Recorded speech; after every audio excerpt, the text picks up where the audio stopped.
Welcome back. It's time for the price of freedom. Josh Rowe takes us to Murphy, North Carolina to talk to a World War II veteran who has lived in the area most of his life. They call this Turtle Town, and now we call it Murphy. They say we live in Murphy. We're about 22 or 3 miles out of Murphy with a Murphy address. Do you still call it Turtle Town? Well, that's what I'd like to call it. Charlie Raper was born in 1923, about 2 miles from where he lives right now. Then my daddy bought a store from my uncle, and he run a store there.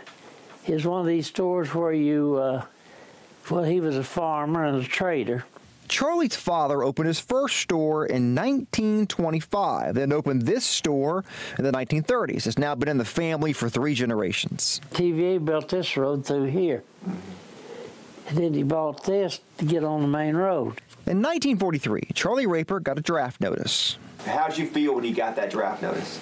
Well, I felt good about getting a draft notice. I felt I'd go and see if I was able to go.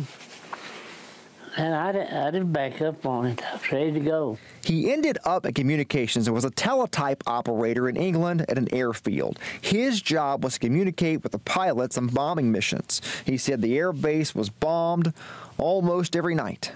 We were scared, of course, but that was part of it.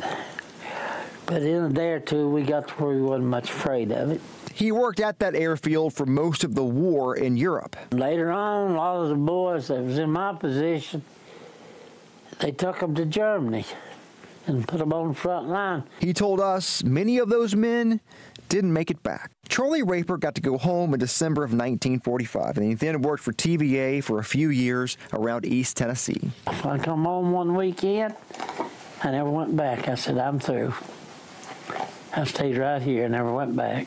He took over his father's store in 1955, and now his son runs it. With the exception of a few years in the 1940s and 1950s, he spent most of his 95 years on this piece of earth that he still likes to call Turtle Town. Josh Rowe, News Channel 9.